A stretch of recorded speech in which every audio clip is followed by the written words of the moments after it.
Eu sei que muita gente diz que a vida começa aos 60, que depois de criar filhos, de construir um lar, de dedicar décadas inteiras a uma família, finalmente chega a hora de viver para si mesma. Eu também acreditava nisso. Acreditava que meus anos dourados seriam de paz, de carinho, de colher os frutos de tudo que plantei. Mas essas pessoas, sinceramente, nunca foram expulsas da própria casa pela nora enquanto temperavam o almoço do filho. Meu nome é Marlene Teixeira de Souza, tenho 67 anos, e essa história começa numa quinta-feira de março que parecia absolutamente comum. O sol entrava pela janela da cozinha daquela casa em Curitiba, onde eu morava há mais de 3 décadas. O cheiro de alho dourado no azeite se espalhava pelo ar, misturado com o perfume das ervas frescas que eu tinha colhido do pequeno canteiro no quintal. Eu estava ali, de avental florido, preparando o frango ao molho que meu filho Cláudio tanto gostava, cantarolando baixinho uma música antiga, pensando em como a vida tinha suas pequenas alegrias escondidas nos gestos mais simples. Se alguém tivesse me dito naquela manhã que em poucas horas eu estaria na rua, sem casa, sem família, sem chão firme debaixo dos pés, eu teria rido. Teria dito que isso era impossível, que era loucura, que meu filho jamais permitiria uma coisa dessas. Que aquela casa era minha, construída tijolo por tijolo com o suor do meu falecido marido Osvaldo, com minhas economias de décadas dando aulas particulares, com cada centavo que juntamos, sonhando um futuro melhor. Mas a vida tem dessas ironias cruéis que ninguém espera. E naquela quinta-feira ensolarada, eu ia descobrir uma verdade que me persegue até hoje. As pessoas que a gente mais ama, que a gente mais protege, que a gente mais se sacrifica para ver felizes, são às vezes exatamente as que mais nos machucam. Eu estava ralando a cenoura para a salada, concentrada naquele movimento repetitivo que sempre me acalmava, quando ouvi os passos no corredor. Eram passos firmes, decididos, diferentes do caminhar habitual de quem só vai buscar um copo d'água ou perguntar que horas o almoço ficaria pronto. Antes mesmo de me virar, senti um frio na espinha, uma pontada no peito. Sabe quando o corpo pressente as coisas antes da mente conseguir entender? Era exatamente isso. Meu corpo sabia que algo estava terrivelmente errado. Patrícia entrou na cozinha com aquele andar de quem é dona do mundo e encostou na bancada de mármore, cruzando os braços sobre o peito. Minha nora tinha 41 anos. Era bonita de um jeito frio, sempre maquiada, sempre arrumada. Trabalhava como gerente numa empresa grande do centro. Morávamos juntas havia 13 anos, desde que ela se casou com meu Cláudio numa cerimônia que eu mesma ajudei a pagar. 13 anos dividindo o mesmo teto, as mesmas refeições, criando juntas os meus netos Enzo, de 10 anos, e Valentina, de 8. Mas naquele momento, olhando para ela encostada ali com aquele sorriso de canto de boca que eu havia aprendido a desconfiar ao longo dos anos, eu não vi a mulher que recebi como filha no dia do casamento. Não vi a nora que eu tentei amar como se fosse minha própria sangue. Vi uma estranha. Uma estranha de olhos calculistas, com planos obscuros que eu ainda não conhecia, mas que estavam prestes a destruir tudo que eu tinha construído. Ela disse com voz casual que precisava conversar comigo sobre algo importante.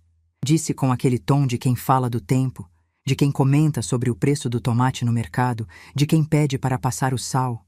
Sequei as mãos no pano de prato bordado que minha mãe tinha me dado anos atrás, desliguei o fogo do fogão com cuidado e me virei devagar para encará-la de frente. Perguntei o que era, tentando manter a voz firme.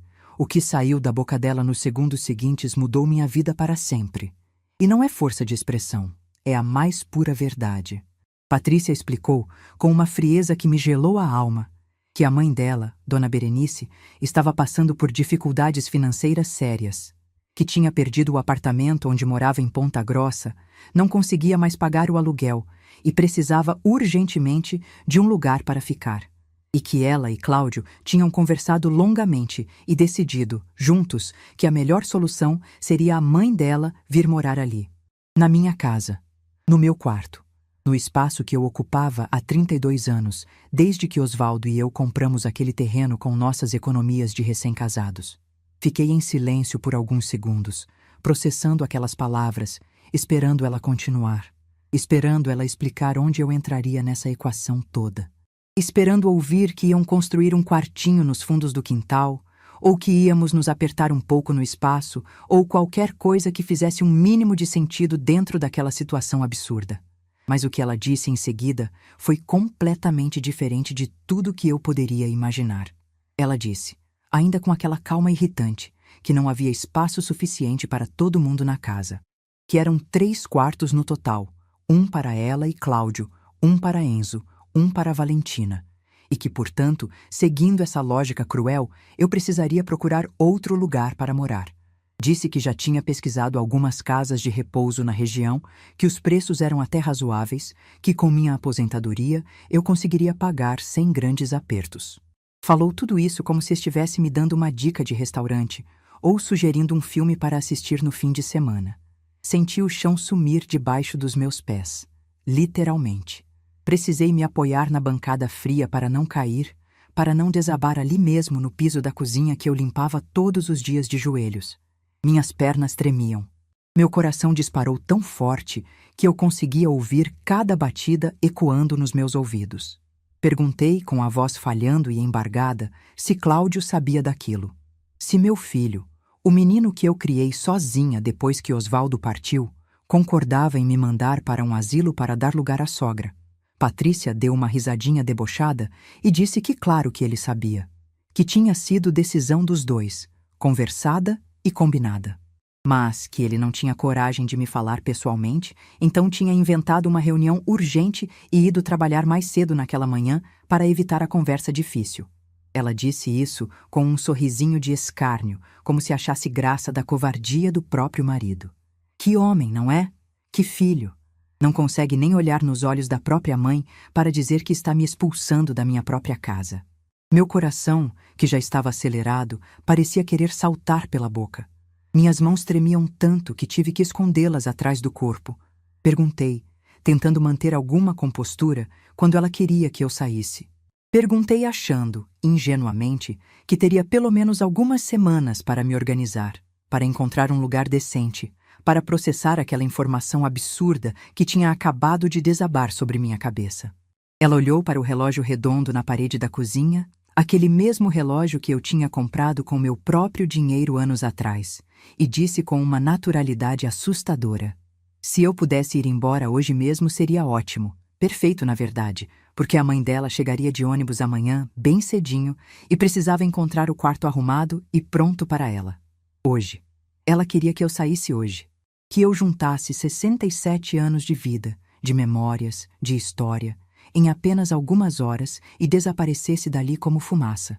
Como se eu fosse um móvel velho e empoeirado que estava atrapalhando a decoração nova que ela planejava fazer. Algo dentro de mim se partiu naquele momento.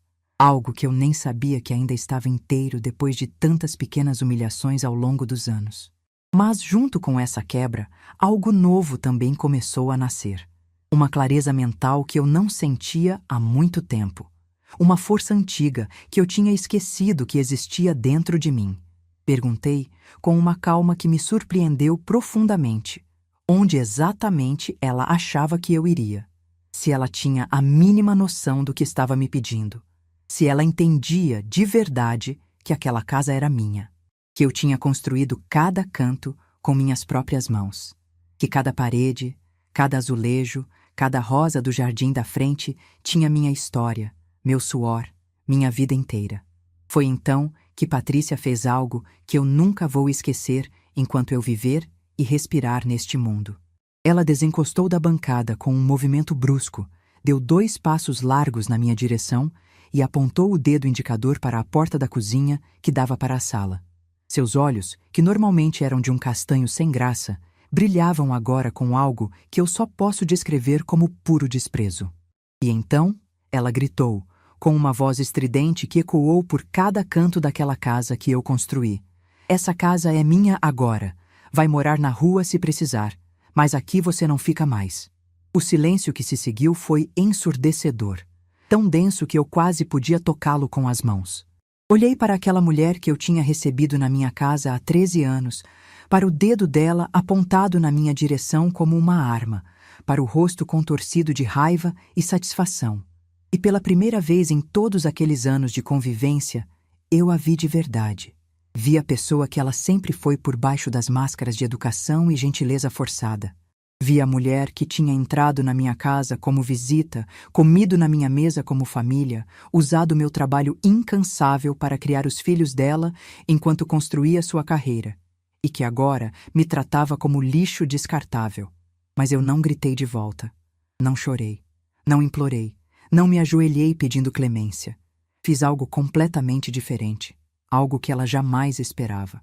Algo que absolutamente ninguém esperaria de uma senhora de 67 anos que acabou de ser brutalmente humilhada na própria cozinha. Tirei o avental devagar, muito devagar, com uma calma quase assustadora, como se eu tivesse todo o tempo do mundo. Dobrei ele cuidadosamente em 3 partes, como sempre fazia, e coloquei sobre a bancada de mármore. Olhei uma última vez para o frango que estava no meio do preparo, para a cenoura ralada pela metade no escorredor, para o almoço que eu nunca ia terminar de fazer. Depois, ergui os olhos e fitei Patrícia, que me observava com uma expressão confusa, desconcertada, claramente esperando uma reação explosiva que simplesmente não veio. Peguei minha bolsa marrom de couro gasto, que estava pendurada no encosto da cadeira. A mesma bolsa que eu usava há anos, com meus documentos, meu celular antigo, minha carteira com as fotos dos netos, e caminhei em direção à porta da cozinha sem pressa, sem olhar para trás. Patrícia gritou atrás de mim, a voz subindo de tom. Perguntou aonde eu achava que estava indo. Gritou que eu era uma covarde, que estava fugindo como uma rata, que não podia simplesmente sair assim sem nem terminar de fazer o almoço, como se minha última obrigação naquela casa fosse alimentar exatamente a pessoa que estava me jogando para fora dela. Atravessei a sala em silêncio, passei pelo sofá, onde tantas vezes sentei com meus netos para assistir desenho, passei pelo porta-retratos com a foto do casamento de Cláudio e Patrícia, que eu mesma tinha emoldurado. Abri a porta da frente com as mãos firmes e senti o sol de março no meu rosto. O mesmo sol que entrava pela janela da cozinha minutos antes, quando eu ainda era ingênua o suficiente para acreditar que minha vida era normal, que minha família me amava, que eu tinha um lugar seguro no mundo. Dei um passo para fora, depois outro, e não olhei para trás. Nem quando ouvi Patrícia bater a porta com força. Nem quando senti as lágrimas começarem a escorrer silenciosas pelo meu rosto envelhecido. O que Patrícia não sabia, o que nem mesmo meu próprio filho Cláudio fazia ideia, era que eu guardava um segredo há 15 anos. Um segredo que meu falecido marido Osvaldo havia me confiado 1 mês antes de partir deste mundo, quando seu coração fraco já dava sinais de que não aguentaria muito mais. Um segredo que ele me fez jurar, de mãos dadas no nosso quarto, que eu guardaria até o dia em que eu realmente, verdadeiramente, precisasse usar. E naquele momento, caminhando pela calçada irregular da rua onde eu morava há 3 décadas, com a voz cruel de Patrícia ainda ecoando nos meus ouvidos, eu soube com absoluta certeza que esse dia finalmente havia chegado. Aquela casa que ela gritava ser dela, nunca foi. Nunca tinha sido de Cláudio. Nunca tinha sido de absolutamente ninguém além de mim, Marlene Teixeira de Souza. A escritura original estava no meu nome. Sempre esteve. Desde 2002, quando Osvaldo, num ato de sabedoria que eu só entenderia 15 anos depois, foi ao cartório escondido e transferiu tudo para mim. E lá continuaria, enquanto eu não decidisse diferente.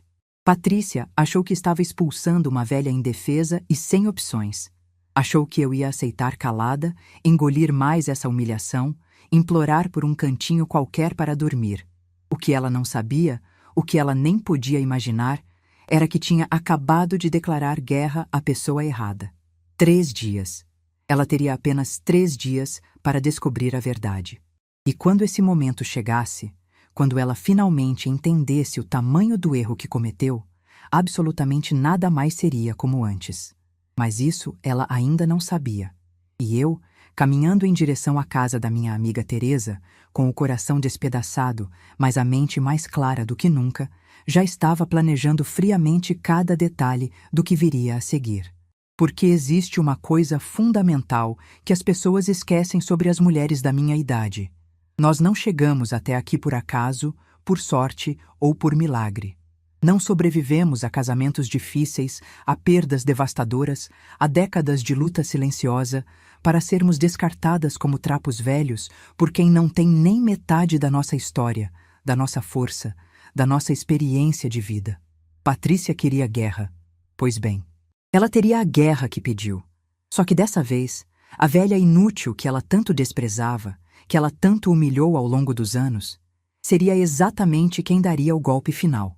E quando esse golpe viesse, certeiro e devastador, ela não teria mais forças para se levantar.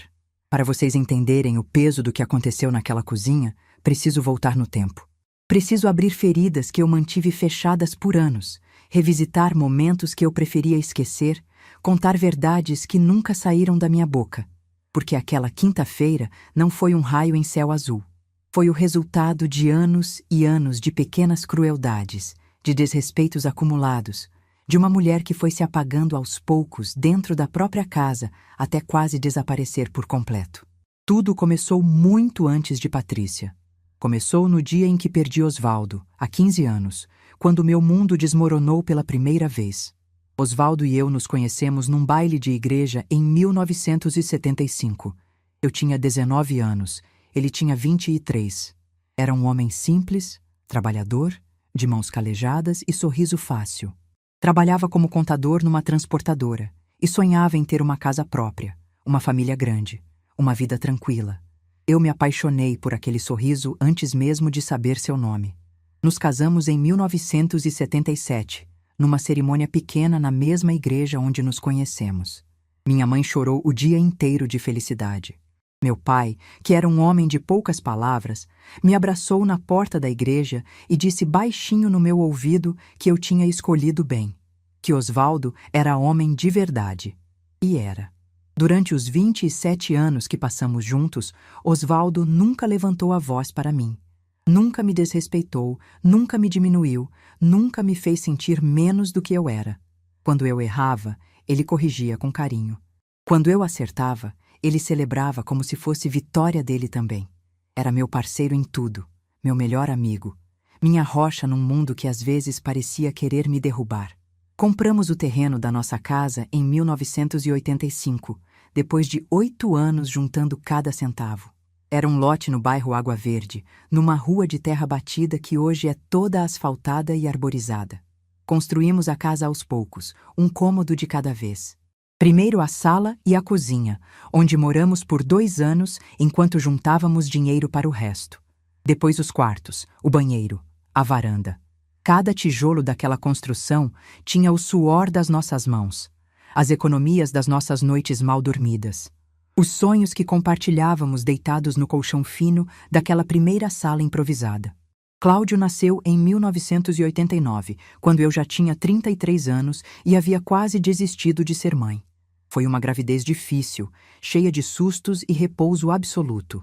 Quase perdi ele 2 vezes antes do 5º mês. Mas Cláudio era teimoso desde a barriga e veio ao mundo num domingo de setembro, chorando alto, com os olhos castanhos do pai e o nariz arrebitado que era igualzinho ao meu. Osvaldo babava por aquele menino. Chegava do trabalho exausto, mas sempre encontrava energia para brincar com o filho, para contar histórias antes de dormir, para ensinar as primeiras letras e os primeiros números. Dizia que Cláudio seria alguém na vida, que ia estudar, que ia ser doutor, que ia dar orgulho para a família inteira. E Cláudio cresceu exatamente como o pai sonhou, estudioso, dedicado, sempre com as melhores notas da turma. Passou no vestibular para Engenharia Civil na Federal aos 18 anos.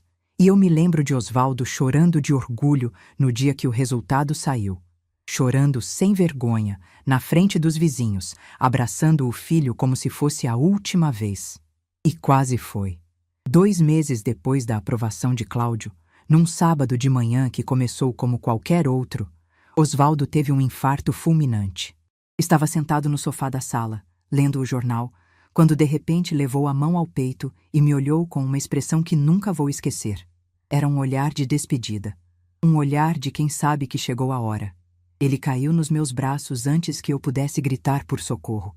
Segurei o corpo dele contra o meu, sentindo o coração parar de bater debaixo das minhas mãos, enquanto gritava o nome dele sem parar. Cláudio estava na faculdade. Os vizinhos vieram correndo quando ouviram meus gritos. A ambulância chegou em 15 minutos, mas já era tarde demais. Osvaldo tinha pouco mais de 50 anos. Eu estava chegando nos 50. E, de repente, sem aviso, sem preparação, eu estava viúva, sozinha, com um filho de 18 anos para criar e uma casa para manter. Mas o que eu só descobri semanas depois, quando finalmente tive forças para mexer nos papéis dele, foi que Osvaldo tinha feito algo extraordinário pouco antes de partir. Um mês antes do infarto, ele me chamou para uma conversa no nosso quarto. Lembro que achei estranho, porque ele parecia sério demais, preocupado demais para uma noite comum de quinta-feira. Sentamos na beira da cama, ele segurou minhas mãos nas dele e disse que precisava me contar uma coisa importante.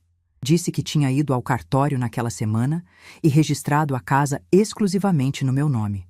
Que tinha transferido tudo, a escritura, o terreno, cada centímetro daquela propriedade, para Marlene Teixeira de Souza. Disse que eu era a única dona legal daquele imóvel a partir daquele momento. Eu não entendi na hora. Perguntei por que ele tinha feito aquilo, se estava tudo bem, se tinha algum problema que eu não sabia. Osvaldo sorriu daquele jeito triste que ele tinha às vezes e disse que não era nada demais, que era só precaução, que ele conhecia o filho que tinha criado, que sabia que Cláudio era bom menino, mas tinha o coração mole, era facilmente influenciável, especialmente por mulher bonita. E então, ele disse uma frase que ficou gravada na minha memória para sempre, como se tivesse sido escrita a fogo na minha alma. Ele disse: Marlene, às vezes a gente não conhece de verdade as pessoas que cria. Guarda esse segredo. Não conta para ninguém, nem pro Cláudio. E só usa se um dia você realmente precisar se proteger. Promete para mim.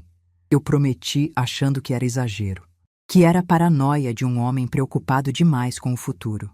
Beijei a testa dele, disse que ele estava sendo bobo, que nosso filho jamais faria nada contra mim. Osvaldo apenas sorriu e mudou de assunto. Um mês depois, ele estava morto. E eu guardei aquele segredo no fundo do armário, junto com a escritura e a certidão de transferência, achando que nunca precisaria usar. Os anos seguintes foram difíceis, mas eu sobrevivi. O seguro de vida de Osvaldo era modesto, mas deu para quitar as últimas dívidas e manter a casa funcionando. Voltei a dar aulas particulares de matemática e português, algo que tinha parado de fazer quando Cláudio nasceu. Acordava às 5 da manhã, preparava o café, dava aulas das 7 ao meio-dia, cuidava da casa à tarde e ainda encontrava energia para ajudar meu filho com os trabalhos da faculdade à noite.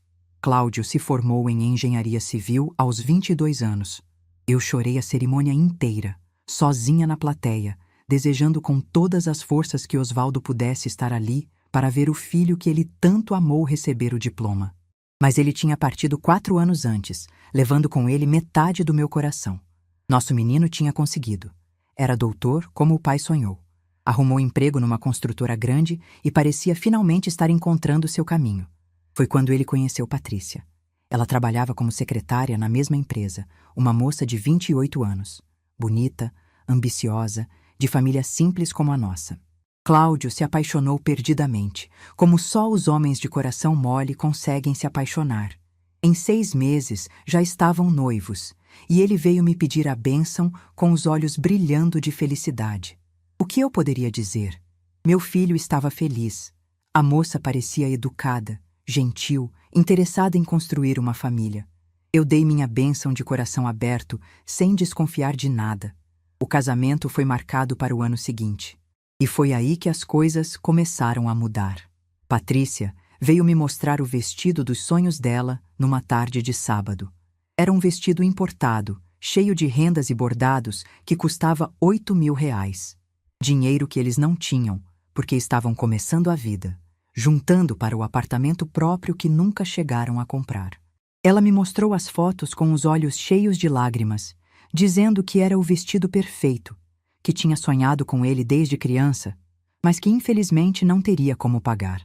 Me olhou com aquela cara de cachorro abandonado e disse que ia ter que se conformar com um vestido mais simples. Eu tinha um colar de ouro que era da minha mãe, uma relíquia de família, a única joia de valor que eu possuía. Tinha sido presente de casamento dos meus avós para ela e dela para mim quando me casei com Osvaldo. Era para passar para minha neta um dia, se eu tivesse uma. Vendi o colar por R$ 9.000 no dia seguinte. Quando entreguei o dinheiro para Patrícia, ela chorou, me abraçou, disse que eu era a melhor sogra do mundo, que ela tinha sorte demais de entrar para a nossa família. Eu guardei aquele abraço no coração, como um tesouro, achando que tinha ganhado uma filha. Se eu soubesse o que aquela mulher faria comigo anos depois, teria guardado o colar e mandado ela se casar de jeans. Mas eu não sabia. Ninguém sabe o futuro. E eu, tola, ingênua, desesperada para ver meu filho feliz, entreguei minha herança de família para uma mulher que um dia me jogaria na rua sem pestanejar. O casamento foi lindo. Eu paguei também metade do buffet, porque os pais de Patrícia alegaram dificuldades financeiras. Vendi alguns móveis antigos que estavam guardados na garagem, usei parte das minhas economias de aposentadoria, fiz de tudo para que aquele dia fosse perfeito para meu filho. Quando os recém-casados voltaram da lua de mel, a ideia de morarem comigo surgiu naturalmente. O apartamento que eles iam alugar era pequeno e caro. A minha casa era grande, tinha 3 quartos, espaço de sobra. Seria temporário, 2 anos no máximo, até eles se estabilizarem financeiramente. 11 anos depois, eles ainda estavam lá. E o temporário tinha se tornado permanente de um jeito que eu nunca imaginei. No começo, a convivência era boa. Patrícia me ajudava na cozinha, conversávamos sobre novelas enquanto dobrávamos roupa, fazíamos compras juntas no supermercado. Ela me chamava de mãe, às vezes, e eu sentia o coração derreter de alegria. Finalmente tinha a filha que sempre quis. Mas quando Enzo nasceu, 3 anos depois do casamento, algo começou a mudar. Patrícia se tornou obcecada com a carreira. Voltou a trabalhar apenas 2 meses depois do parto, deixando o bebê inteiramente sob meus cuidados. Eu não reclamei. Adorava meu neto. Era um prazer acordar de madrugada para dar mamadeira, trocar fraldas, cantar para ele dormir. Mas ela nunca me agradeceu. Nunca disse, obrigada, dona Marlene, por criar meu filho enquanto eu trabalho. Simplesmente esperava que eu fizesse, como se fosse minha obrigação natural, meu único propósito de existir. 2 anos depois, veio Valentina. E a história se repetiu. Eu assumi os cuidados integrais da menina enquanto Patrícia subia na carreira, recebia promoções, viajava para congressos e reuniões. Acordava de madrugada, levava para o pediatra, ensinava as primeiras palavras. Era, na prática, a mãe daquelas crianças. E foi exatamente aí que as críticas começaram. Primeiro sutis, quase imperceptíveis. Um comentário sobre a comida ter ficado salgada demais. Uma observação sobre a casa estar cheirando a fritura. Uma sugestão de que eu deveria me vestir melhor quando as amigas dela viessem visitar. Depois, as críticas foram ficando mais diretas, mais frequentes, mais cruéis. Patrícia começou a questionar a forma como eu cuidava das crianças.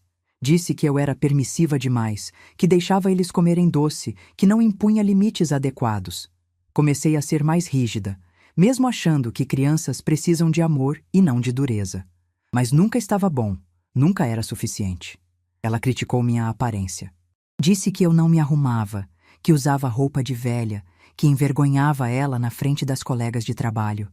Comprei roupas novas, comecei a pintar o cabelo, mudei meu jeito de me vestir.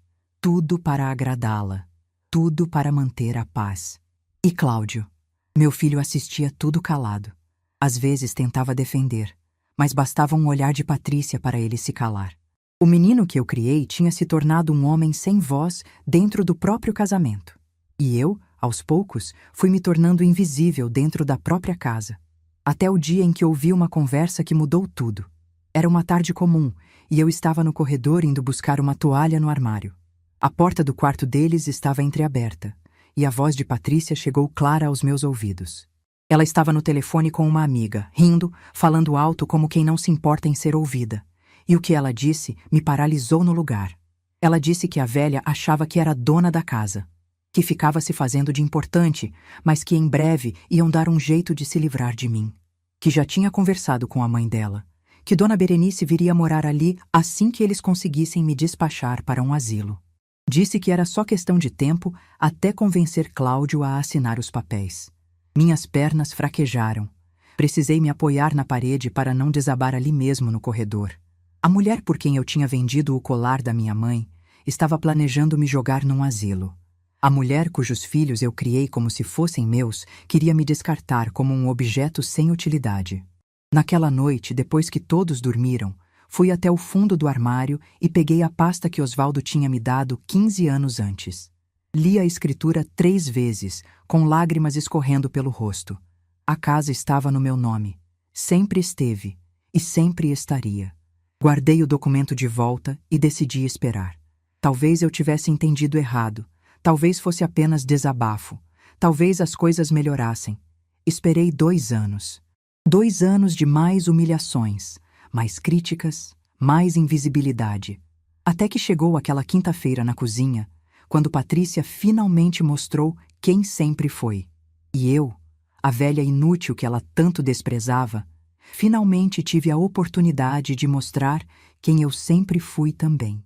Cheguei na casa de Teresa com o rosto ainda molhado de lágrimas, mas com uma determinação que eu mesma não reconhecia. Ela abriu a porta e bastou olhar para mim para entender que algo terrível tinha acontecido.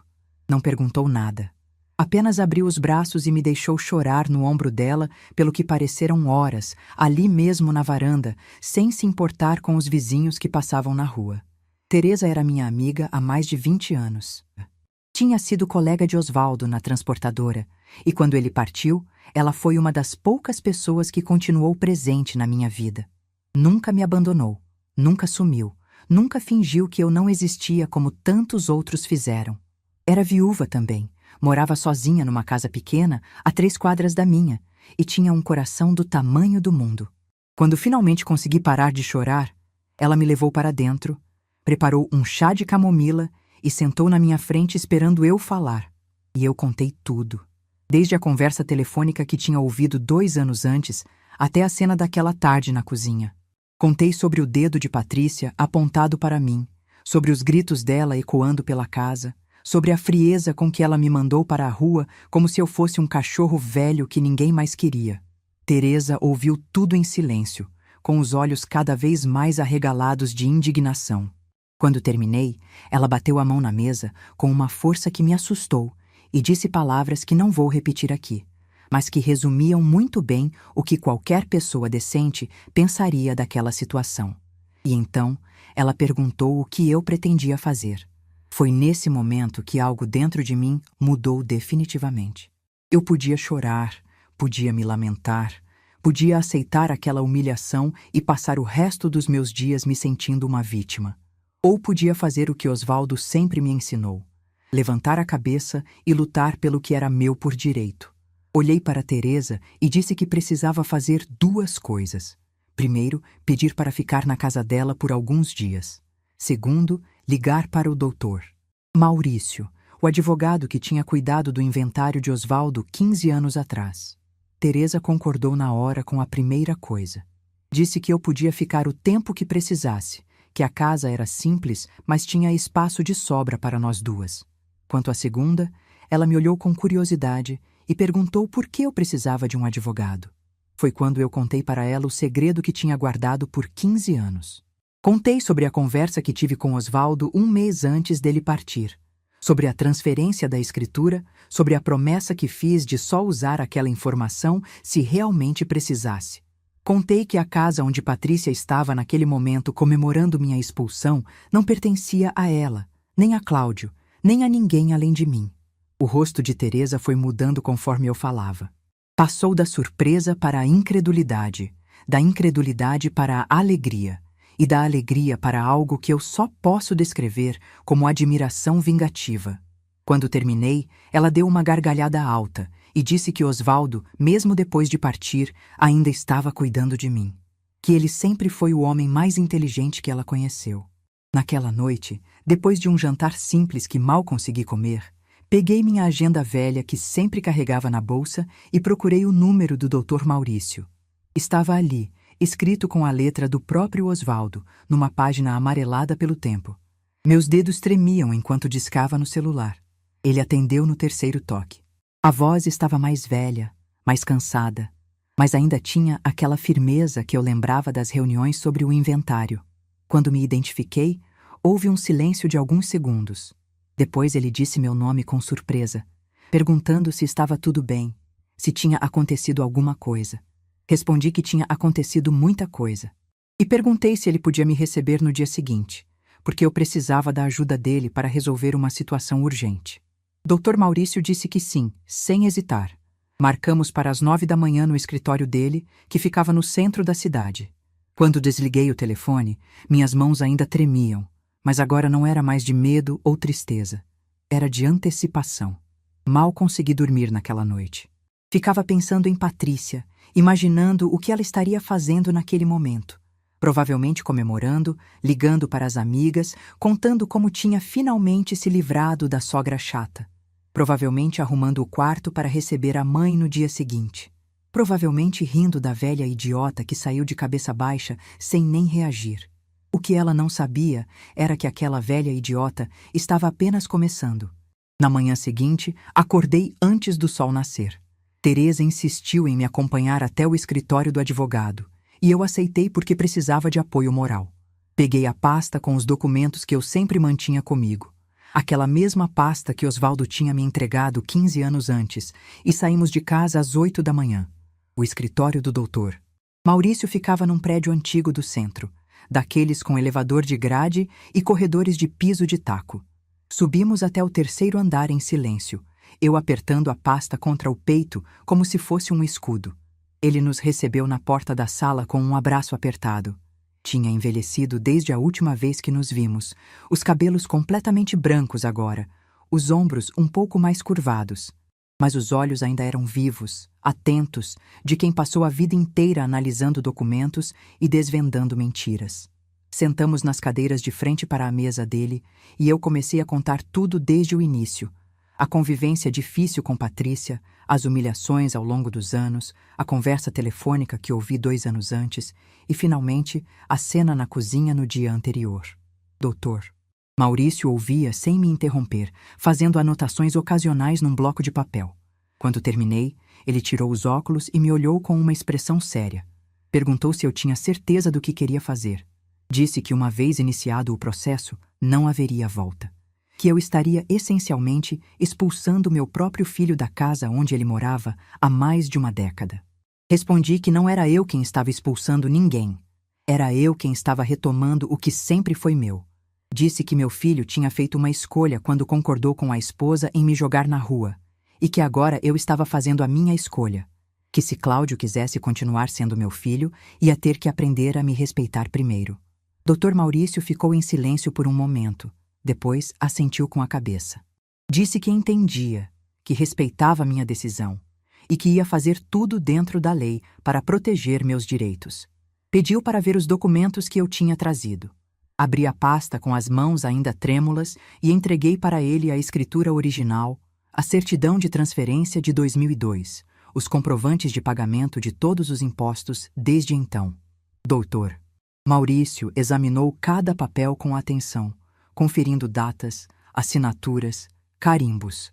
Depois de uns 10 minutos, ele levantou os olhos e sorriu pela primeira vez desde que cheguei.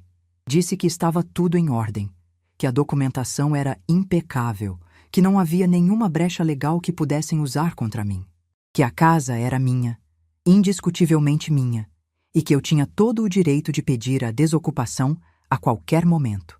Perguntei quanto tempo levaria para preparar a notificação. Ele disse que podia ter tudo pronto em 2 dias, que faria uma notificação extrajudicial formal, dando prazo de 30 dias para a desocupação do imóvel, conforme a lei permitia.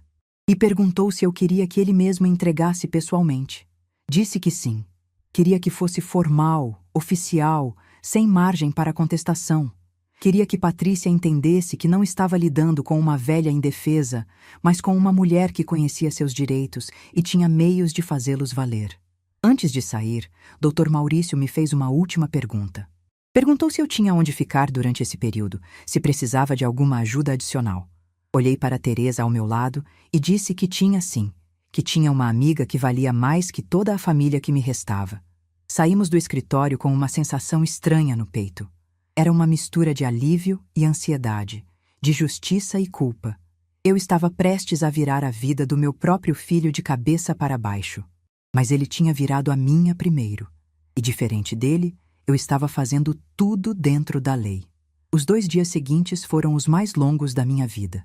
Fiquei na casa de Teresa tentando me distrair, ajudando ela com os afazeres domésticos, assistindo televisão sem prestar atenção, fazendo qualquer coisa que me impedisse de pensar demais. Meu celular tocava às vezes com ligações de Cláudio, mas eu não atendia. Recebi mensagens de Patrícia me chamando de covarde, de ingrata, de louca. Não respondi nenhuma. Teresa me mantinha informada sobre o que acontecia na minha antiga casa. Ela tinha uma vizinha, Dona Carmen, que morava bem em frente e via tudo o que acontecia na rua. E o que Dona Carmen contou nos deixou com um misto de raiva e incredulidade. No dia seguinte à minha saída, um táxi parou na frente da casa. Dona Berenice desceu com 3 malas enormes e foi recebida por Patrícia com abraços e sorrisos. As duas entraram na casa como se fossem as donas do mundo, sem nenhum sinal de constrangimento ou remorso. Dona Carmen disse que ouviu risadas vindas de dentro, vozes altas comemorando alguma coisa, comemorando minha expulsão, comemorando terem se livrado da velha inútil que atrapalhava os planos delas. Mas a celebração não durou muito. Na manhã do 3º dia, Dr. Maurício me ligou dizendo que estava tudo pronto. A notificação tinha sido preparada, assinada, autenticada. Perguntou se eu queria acompanhá-lo na entrega ou se preferia ficar em casa. Respondi que preferia não ir. Não queria dar a Patrícia o prazer de me ver presente. Não queria transformar aquilo num espetáculo. Queria que os documentos falassem por mim. Ele disse que entendia e que me ligaria assim que a entrega fosse feita. As horas seguintes foram uma tortura. Fiquei sentada na sala de Teresa, olhando para o relógio de 5 em 5 minutos, imaginando cada detalhe do que estaria acontecendo. Dr. Maurício tinha dito que iria por volta das 10 da manhã. Às 10h15, meu coração já estava disparado. Às 10h30, eu mal conseguia respirar. O telefone tocou às 10h42. Atendi com as mãos tremendo tanto que quase deixei o aparelho cair. A voz do Dr. Maurício do outro lado estava calma, mas tinha um tom de satisfação que era impossível de esconder. Ele disse que tinha acabado de sair da minha antiga casa, que Patrícia tinha atendido a porta achando que era algum entregador, que quando viu um homem de terno com uma pasta de documentos, o sorriso dela desapareceu na hora, que ela pegou a notificação e começou a ler em voz alta, com um ar de deboche, como se fosse alguma brincadeira. E então ele disse algo que eu nunca vou esquecer. Disse que quando Patrícia chegou na parte que identificava a proprietária do imóvel, quando leu meu nome completo seguido de todas as informações da escritura, ela parou de ler. Suas mãos começaram a tremer. Sua voz falhou. E então, bem ali na soleira da porta, na frente de Dona Berenice, que tinha vindo ver o que estava acontecendo, na frente dos vizinhos que estavam na rua, as pernas de Patrícia cederam. Ela desmaiou. Simplesmente apagou ali mesmo, com o documento ainda nas mãos, caindo de lado no chão da varanda. Dona Berenice começou a gritar pedindo ajuda. Os vizinhos vieram correndo, e Dr. Maurício, com toda a calma do mundo, pegou a notificação que tinha caído no chão, conferiu que não estava danificada e deixou uma cópia sobre o aparador da entrada antes de ir embora. Quando ele terminou de contar, eu estava chorando, mas não eram lágrimas de tristeza. Eram lágrimas de algo que eu não sentia há muito tempo, algo parecido com justiça. Teresa, que estava do meu lado ouvindo tudo pelo viva-voz, me abraçou forte e disse que Osvaldo estaria orgulhoso de mim, que eu tinha honrado a promessa que fiz para ele, que tinha usado a arma que ele me deixou no momento exato em que precisei. E ela estava certa. Osvaldo sempre soube que esse dia podia chegar. Sempre soube que as pessoas que a gente ama podem nos decepcionar de formas inimagináveis. E me preparou para isso da única forma que podia, me dando os meios de me defender quando eu não tivesse mais ninguém para me proteger. O que Patrícia não sabia, o que Cláudio nunca imaginou, era que a velha inútil, que eles descartaram, tinha uma carta na manga esse tempo todo. Uma carta que ela guardou por 15 anos, esperando nunca precisar usar. Mas que quando usou, mudou absolutamente tudo. A guerra tinha oficialmente começado. E eu, pela primeira vez em muitos anos, não estava mais em desvantagem. As horas que se seguiram ao telefonema do doutor Maurício foram as mais intensas da minha vida. Eu ainda estava processando o que tinha acabado de ouvir quando meu celular começou a tocar sem parar. Primeiro foi Cláudio, ligando desesperado. Depois números desconhecidos que eu imaginava serem de vizinhos curiosos. E por fim, para minha surpresa, um número com código de Ponta Grossa que eu não reconhecia. Não atendi nenhuma ligação. Não estava pronta para conversas, para explicações, para o drama que certamente viria. Precisava de tempo para organizar meus pensamentos, para decidir como iria lidar com tudo aquilo dali para frente. Teresa me trouxe um copo de água com açúcar e sentou do meu lado no sofá. Ficamos ali em silêncio por um longo tempo, cada uma perdida nos próprios pensamentos. Ela segurava minha mão como se tivesse medo de que eu fosse desaparecer a qualquer momento. Foi ela quem quebrou o silêncio. Perguntou se eu estava arrependida, se estava com medo do que viria pela frente, se precisava de alguma coisa. Respondi que não estava arrependida, que tinha medo sim, muito medo, mas que pela primeira vez em anos esse medo não me paralisava. Era um medo diferente, um medo que vinha junto com uma sensação de estar fazendo a coisa certa, de estar finalmente me colocando em primeiro lugar depois de uma vida inteira priorizando todo mundo menos eu mesma. No início da tarde, alguém bateu na porta da casa de Teresa. Meu coração disparou achando que era Cláudio, mas quando ela abriu, me surpreendi ao ver Dona Carmen, a vizinha que morava em frente à minha antiga casa. Ela estava ofegante, como se tivesse corrido as 3 quadras até ali, e seus olhos brilhavam com aquela excitação de quem tem uma história urgente para contar. Teresa a fez entrar e sentar. Ofereceu água e Dona Carmen começou a relatar tudo o que tinha acontecido depois que Dr. Maurício foi embora. Disse que Patrícia ficou desmaiada por quase 2 minutos, que Dona Berenice entrou em pânico, achando que a filha tinha tido um infarto, gritando para os vizinhos chamarem uma ambulância. Que quando Patrícia finalmente acordou, começou a chorar e a gritar que aquilo era mentira, que a casa era dela, que a velha tinha falsificado os documentos. Mas o pior, segundo Dona Carmen, foi o que aconteceu quando Cláudio chegou. Alguém tinha ligado para ele no trabalho contando o que tinha acontecido. Ele chegou em casa correndo, pálido como papel, e encontrou a esposa sentada no chão da varanda ainda chorando, a sogra abanando ela com uma revista e um círculo de vizinhos observando tudo com aquela curiosidade maldosa que as pessoas têm quando a desgraça é dos outros. Dona Carmen disse que Cláudio pegou o documento das mãos de Patrícia e leu em silêncio. Disse que viu o exato momento em que a ficha caiu para ele, quando seus olhos chegaram no trecho que identificava a proprietária.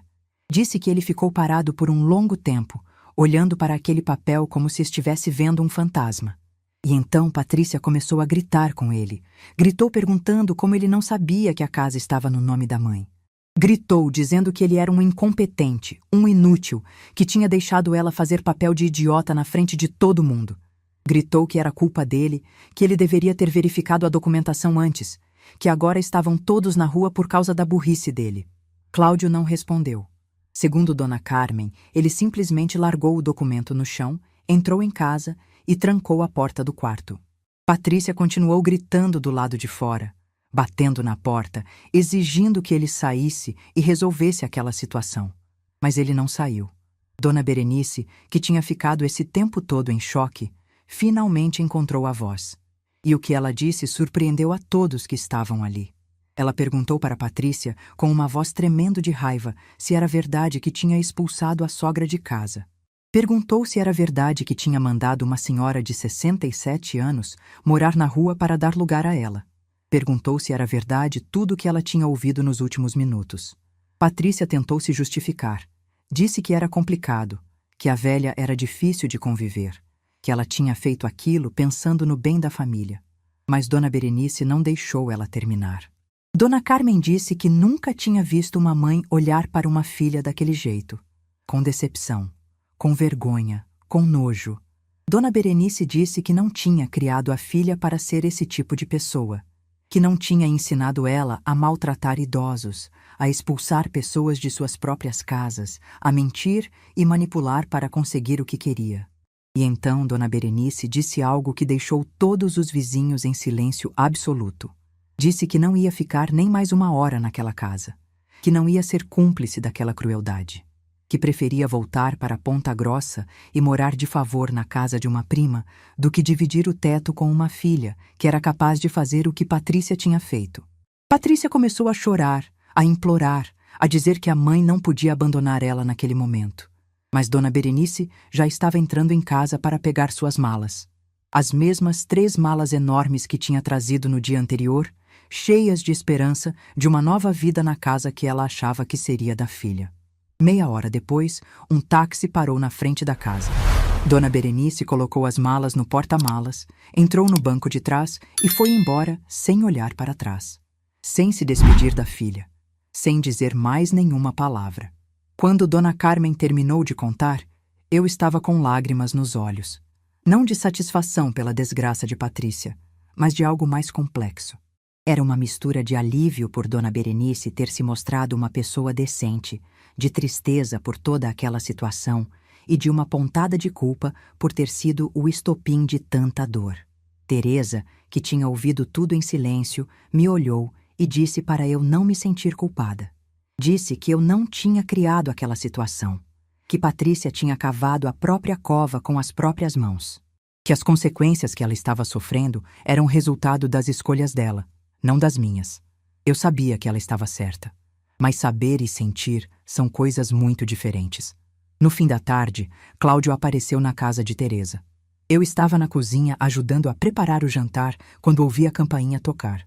Teresa foi atender e voltou segundos depois com uma expressão séria, dizendo que meu filho estava na porta querendo falar comigo. Perguntou se eu queria recebê-lo ou se preferia que ela mandasse embora. Respirei fundo, sequei as mãos no pano de prato e disse que ia falar com ele. Não adiantava adiar aquela conversa para sempre. Em algum momento, nós teríamos que nos encarar. Cláudio estava parado na varanda com a aparência de quem não dormia há dias, mesmo tendo se passado apenas algumas horas desde o início de tudo aquilo. Os olhos estavam vermelhos, os ombros curvados, as mãos tremendo levemente. Quando me viu, seu rosto se contorceu numa expressão de dor que me partiu o coração. Apesar de tudo, ele começou a falar antes que eu pudesse dizer qualquer coisa. As palavras saíam atropeladas, misturadas com soluços que ele tentava controlar sem sucesso. Disse que não sabia, que Patrícia tinha dito que eu concordei em sair, que eu mesma tinha pedido para ir embora, que eu queria ficar num lugar mais tranquilo, longe da correria da casa. Disse que nunca teria permitido se soubesse a verdade, que nunca teria concordado em expulsar a própria mãe. Eu o ouvi em silêncio, encostada no batente da porta, com os braços cruzados sobre o peito. Quando ele terminou, fiz apenas uma pergunta. Uma pergunta simples, mas que carregava o peso de 13 anos de mágoas acumuladas. Perguntei por que ele tinha acreditado nela sem nem falar comigo. Por que, em 13 anos de casamento, ele nunca percebeu quem era a mulher com quem dividia a cama? Por que, quando ela veio com essa história absurda, ele não pegou o telefone e me ligou para confirmar se era verdade? Cláudio não conseguiu responder. Ficou ali parado, com a boca aberta, as lágrimas escorrendo pelo rosto, sem encontrar palavras que justificassem o injustificável. Eu continuei. Disse que não era a primeira vez que ele escolhia Patrícia em vez de mim. Que durante 13 anos eu assisti calada enquanto ela me diminuía, me criticava, me tratava como uma empregada que morava de favor na própria casa. Que ele viu tudo isso acontecer e nunca disse uma palavra. Que seu silêncio doía mais do que qualquer ofensa que ela pudesse me fazer. Disse que eu tinha criado ele sozinha depois que Osvaldo partiu. Que tinha vendido joias, trabalhado dobrado, aberto mão dos meus sonhos para que ele pudesse estudar e se formar. Que tinha recebido a esposa dele na minha casa, ajudado a pagar o casamento, criado os filhos dele enquanto os dois construíam suas carreiras. E que a única coisa que eu pedi em troca foi respeito. Um respeito que nunca recebi. Cláudio tentou me abraçar, mas eu dei um passo para trás. Disse que não estava pronta para abraços, que abraços não apagavam o que tinha acontecido, que ele tinha 30 dias para encontrar outro lugar para morar, conforme a notificação, e que eu esperava que usasse esse tempo para refletir sobre o tipo de homem que tinha se tornado. Antes que ele pudesse responder, eu voltei para dentro da casa e fechei a porta. Teresa estava na sala, fingindo não ter ouvido nada, mas seus olhos marejados denunciavam que tinha escutado cada palavra. Ela não disse nada. Apenas abriu os braços e me deixou chorar mais uma vez. Dessa vez de exaustão, de alívio, de uma tristeza profunda que eu sabia que ia levar tempo para passar. As semanas seguintes foram um turbilhão de emoções e acontecimentos. Patrícia tentou me processar, alegando que eu tinha prometido verbalmente deixar a casa para Cláudio. Seu advogado entrou com uma ação questionando a validade da transferência de 2002, alegando que Osvaldo não estava em plenas faculdades mentais quando assinou os documentos, mas Dr. Maurício estava preparado. Apresentou laudos médicos da época provando que meu marido estava perfeitamente lúcido, depoimentos de testemunhas que presenciaram a assinatura e uma documentação tão sólida que o juiz arquivou o processo em menos de 2 meses. Cláudio me procurou mais algumas vezes durante aquele período. Cada visita era mais difícil que a anterior, mas também mais honesta. Aos poucos, ele foi abandonando as desculpas e justificativas e começou a assumir sua parte da culpa. Disse que tinha sido covarde, que tinha deixado Patrícia assumir o controle do casamento e da casa, que tinha falhado comigo de formas que ele só estava começando a entender. Na terceira semana, ele me contou que tinha pedido a separação. Disse que depois de tudo que aconteceu, não conseguia mais olhar para Patrícia da mesma forma, que tinha aberto os olhos para quem ela realmente era, que não queria criar seus filhos ao lado de uma mulher capaz de fazer o que ela fez. Não vou mentir. Uma parte de mim sentiu satisfação ao ouvir aquilo, mas uma parte maior sentiu apenas tristeza. Tristeza pelo casamento desfeito, pelos netos que iam crescer com os pais separados, por toda aquela destruição que poderia ter sido evitada se as pessoas simplesmente tivessem me tratado com dignidade desde o início. Quando o prazo de 30 dias acabou, eles desocuparam a casa. Fui até lá no dia seguinte com Teresa para verificar como o imóvel tinha sido deixado. O que encontrei me surpreendeu. A casa estava limpa, organizada, sem nenhum dano aparente. Patrícia tinha levado todos os móveis dela, todas as decorações que tinha comprado ao longo dos anos, mas tinha deixado intacto tudo que era originalmente meu. Os móveis antigos que sobraram da época de Osvaldo, os porta-retratos com fotos de família, até o relógio da cozinha que ela tanto criticava. Caminhei pelos cômodos vazios, sentindo uma mistura estranha de emoções. Cada parede, cada canto, cada azulejo carregava memórias de uma vida inteira. Memórias boas e ruins. Memórias de Osvaldo, de Cláudio criança, dos netos dando os primeiros passos. Mas também memórias de humilhações, de invisibilidade, de uma mulher que foi se apagando aos poucos até quase desaparecer. Teresa me perguntou o que eu pretendia fazer com a casa. Se ia voltar a morar ali ou se tinha outros planos.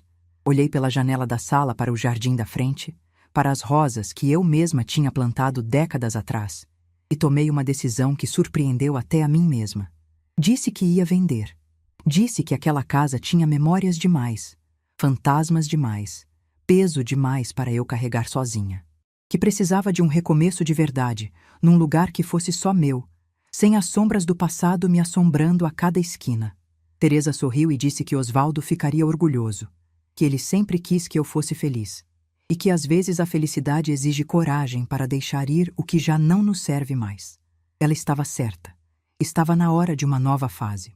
E eu, pela primeira vez em muito tempo, estava pronta para começar.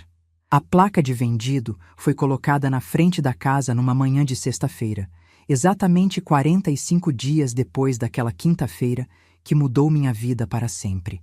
Eu estava lá quando o corretor pregou a placa no portão, observando de longe, encostada num poste do outro lado da rua, sentindo uma mistura de emoções que é difícil colocar em palavras. O comprador era um casal jovem, recém-casados, cheios de sonhos e planos para o futuro. Quando os vi pela primeira vez na visita ao imóvel, algo apertou forte no meu peito. Eles me lembravam Osvaldo e eu, há quase 50 anos, quando compramos aquele terreno, achando que estávamos comprando apenas um pedaço de chão. Não sabíamos que estávamos comprando o palco onde toda a nossa vida aconteceria, onde nosso filho nasceria, onde décadas de memórias seriam construídas. A moça, que estava grávida de poucos meses, me olhou com os olhos marejados e disse que prometia cuidar bem daquela casa, que ia enchê-la de risadas de criança, de almoços de domingo, de música e de tudo aquilo que transforma paredes frias em um verdadeiro lar. Eu agradeci com a voz embargada e desejei a eles toda a felicidade que eu e Osvaldo tivemos ali dentro. Toda a felicidade e nenhuma das dores.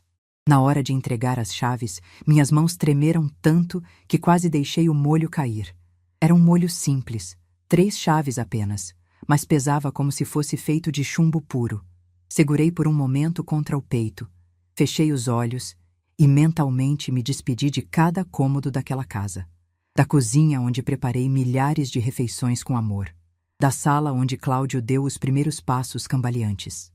Do quarto onde Osvaldo dormiu ao meu lado por 27 anos, onde sussurramos segredos e planos, onde construímos uma vida inteira juntos. Entreguei as chaves na mão do rapaz, assinei os últimos papéis do cartório e caminhei para fora daquela rua pela última vez. Não olhei para trás. Não podia.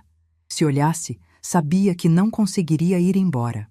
Meu apartamento novo ficava num prédio de 8 andares no centro de Curitiba, com portaria 24 horas e uma vista que me tirava o fôlego toda vez que eu abria a cortina. Eram apenas 2 quartos, uma sala modesta, uma cozinha pequena e um banheiro. Cabia numa fração do espaço da casa que eu tinha acabado de vender. Mas era meu. Completamente, inteiramente, indiscutivelmente meu. E ninguém nunca poderia me tirar dali. Nos primeiros dias, não sabia o que fazer comigo mesma. Durante 13 anos, minha rotina tinha girado em torno de outras pessoas. Acordar cedo para preparar café, cuidar da casa, cuidar dos netos, cuidar de todo mundo menos de mim. De repente, eu só tinha eu mesma para cuidar. E confesso que tinha esquecido completamente como fazer isso. Teresa me ajudou a mobiliar o apartamento com aquela paciência infinita que só as verdadeiras amigas têm. Fomos juntas em lojas, escolhendo cada peça com cuidado, pensando em cores que me alegravam, em coisas que eu queria e não apenas no que era prático ou barato. Comprei um sofá verde musgo que Patrícia teria odiado. Cortinas floridas que ela diria serem bregas e fora de moda. Quadros coloridos que ela chamaria de exagerados e sem classe. E cada escolha que eu fazia, cada decisão tomada pensando apenas no meu próprio gosto, me dava uma sensação de liberdade que eu não sentia há tempo demais. Foi numa dessas tardes de organização que encontrei, no fundo de uma caixa de papelão, um porta-retratos que eu tinha esquecido de embalar direito. Era uma foto antiga, de 1977, do dia do meu casamento com Osvaldo. Estávamos os dois na porta da igreja, ele de terno emprestado do irmão mais velho e eu de vestido simples que minha mãe tinha costurado com as próprias mãos. Nossos sorrisos eram enormes, inocentes, cheios de esperança num futuro que nem imaginávamos como seria. Segurei aquela foto por um longo tempo, deixando as lágrimas escorrerem livremente pelo rosto. Mas não eram lágrimas de tristeza. Eram lágrimas de gratidão. Gratidão por ter tido aquele homem na minha vida. Gratidão por tudo que construímos juntos. E gratidão pela arma que ele me deixou, aquela escritura que me salvou quando eu mais precisei. Coloquei o porta-retratos na estante da sala, bem no centro, onde eu pudesse ver todos os dias ao acordar e ao dormir. 2 semanas depois da mudança, Cláudio me ligou pedindo para trazer as crianças me visitar. Meu coração disparou quando vi o nome dele na tela do celular. Ainda não tínhamos conversado direito desde o confronto na varanda de Teresa. Mas eu sabia que esse momento chegaria e precisava estar pronta para ele. Disse que sim, que ele podia trazer Enzo e Valentina no sábado à tarde. Passei a semana inteira me preparando como se fosse receber a rainha da Inglaterra. Comprei biscoitos que as crianças gostavam, suco de uva natural, ingredientes para fazer o bolo de chocolate, que sempre foi o favorito dos dois. Arrumei o quarto de hóspedes com lençóis coloridos e brinquedos novos que comprei pensando especialmente neles. Queria que se sentissem bem-vindos. Queria que soubessem que a casa da avó ainda era um lugar seguro, um refúgio de amor incondicional. Quando a campainha tocou naquele sábado, minhas mãos tremiam de ansiedade. Abri a porta e vi Cláudio parado no corredor, segurando a mão de Enzo de um lado e de Valentina do outro. As crianças me olhavam com uma mistura de curiosidade e hesitação, como se não soubessem muito bem como agir depois de tudo que tinha acontecido. Foi Valentina quem quebrou o gelo. Soltou a mão do pai, correu na minha direção e me abraçou com toda a força dos seus 8 anos. Gritou: "Vovó!", com uma alegria pura que derreteu instantaneamente todos os muros que eu tinha construído ao redor do meu coração machucado. Enzo veio logo atrás, mais contido como sempre foi seu jeito, mas com um sorriso enorme que dizia tudo o que ele não conseguia expressar em palavras. Naquele abraço triplo, ali na porta do apartamento, senti que ainda havia esperança, que nem tudo estava perdido, que o amor, quando é verdadeiro, encontra caminhos mesmo através das ruínas. Enquanto as crianças exploravam o apartamento e brincavam com os brinquedos novos no quarto de hóspedes, Cláudio e eu ficamos sozinhos na sala. O silêncio entre nós era denso, carregado de tudo que ainda não tinha sido dito. Foi ele quem encontrou coragem para falar primeiro. Disse que tinha pensado muito nos últimos meses, que tinha revisto toda a sua vida, todas as suas escolhas, todos os momentos em que ficou calado quando deveria ter falado. Disse que finalmente entendia o quanto tinha me magoado, não apenas com o episódio da expulsão, mas com anos e anos de omissão e covardia silenciosa. E então ele contou algo que me pegou completamente de surpresa. Disse que tinha encontrado, nas coisas de Patrícia, enquanto separava os pertences para a mudança, recibos antigos de joalherias. Recibos de 13 anos atrás, de poucos meses depois do casamento. E quando investigou mais fundo, descobriu que ela tinha vendido um colar de ouro naquela época. O colar da minha mãe. A herança de família que eu vendi para pagar o vestido de noiva dela. Pelo que Cláudio descobriu com os recibos, o vestido custou menos da metade do valor que eu entreguei. O resto, Patrícia simplesmente embolsou para ela mesma. 13 anos de mentira. 13 anos carregando a gratidão falsa de uma mulher que tinha me roubado desde o primeiro dia de casamento. Fiquei em silêncio por um longo momento, processando aquela informação devastadora. Mas sabe o que é estranho? Eu não sentia a raiva que esperava sentir. Senti apenas uma confirmação triste de algo que eu já sabia no fundo da alma. Que Patrícia nunca foi quem ela fingia ser. Que cada obrigada, cada "você é a melhor sogra do mundo" era apenas máscara. Disse para Cláudio que não queria falar mais sobre Patrícia, que ela já tinha ocupado espaço demais na minha mente e no meu coração. Que daquele dia em diante, ela seria apenas uma estranha que passou pela minha história e seguiu em frente. Nada mais. Nada menos. Ele assentiu em silêncio, e então fez a pergunta que eu sabia que viria em algum momento. Perguntou se eu podia perdoá-lo. Não esquecer, porque ele sabia que algumas feridas deixam cicatrizes permanentes. Mas perdoar. Dar a ele uma chance de ser um filho melhor dali para frente. De reconstruir o que tinha sido quebrado. Olhei para aquele homem de 35 anos sentado na minha frente, com os mesmos olhos castanhos do pai dele, com a mesma expressão vulnerável que ele tinha quando era criança e vinha me pedir desculpas por alguma travessura. E vi não apenas o adulto que me decepcionou profundamente, mas também o menino que eu amei desde o primeiro segundo de vida. O menino por quem eu faria qualquer sacrifício.